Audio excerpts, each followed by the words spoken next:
بسم اللہ الرحمن الرحیم۔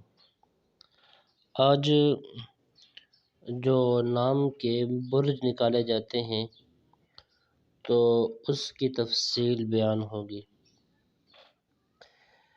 تو برج نکالنے کے عموماً دو طریقے استعمال کیے جاتے ہیں۔ ایک تو یہ ہے کہ نام کے پہلے حرف کو دیکھ کر برج نکالا جاتا ہے، اور دوسرا یہ ہے کہ علم الاعداد کے ذریعے برج نکالا جاتا ہے۔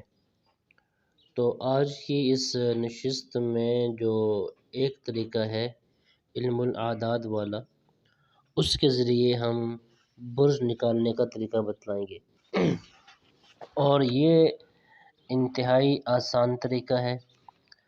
وہ یہ ہے کہ سب سے پہلے جو شخص برج نکالنا چاہتا ہے وہ اپنا نام لکھے۔ نام لکھنے کے بعد وہ اپنے نام کے اعداد نکال لے، اور اس کے بعد وہ اپنی والدہ کا نام لکھے اور والدہ کے نام کے اعداد نکال لے۔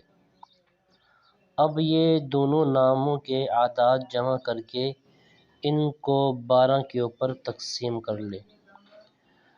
تو جب 12 کے اوپر تقسیم کرے گا تو اگر تقسیم کرنے کے بعد ایک باقی رہے، ایک باقی بچے، تو اس کا جو برج ہے وہ حمل ہوگا، اور اگر 2 باقی بچے تو اس کا جو برج ہے وہ سور ہوگا، اور اگر 3 باقی بچے تو اس کا جو برج ہے وہ جوزہ ہوگا، اور اگر 4 باقی بچے تو اس کا جو برج ہے وہ سرطان ہوگا، اور اگر 5 باقی بچے تو اس کا جو برج ہے وہ اثر ہے، اور اگر 6 باقی بچے تو اس کا جو برج ہے وہ سنبلہ ہے، اور اگر 7 باقی بچے تو اس کا جو برج ہے وہ میزان ہے، اور اگر 8 باقی بچے تو اس کا جو برج ہے وہ عقرب ہے، اور اگر 9 باقی بچے،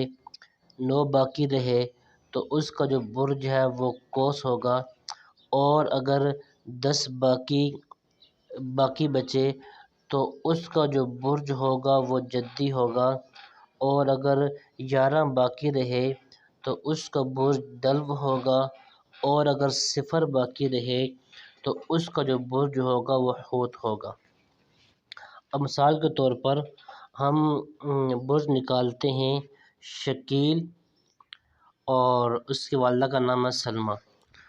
تو ہم نے شکیل کے جو نام کے اعداد ہیں وہ نکالے تو وہ بنے 360، اور اس کی جو والدہ ہے ہم نے اس کے اعداد نکالے تو اعداد بن گئے 135۔ تو ہم نے دونوں کو جمع کیا تو کل جمع جو ہے وہ 495 آئے۔ تو اب ہم نے 495 کو تقسیم کرنا ہے 12 کے اوپر۔ تو جب ہم 12 کے اوپر تقسیم کریں گے تو جو اس کا باقی عدد بچے گا وہ 3 ہوگا۔ جب 3 باقی رہ گیا تو اس سے یہ پتہ چلا کہ شکیل بن سلمیٰ جو اس کا جو برج ہے وہ جوزہ ہے، کیونکہ باقی 3 بچے ہے۔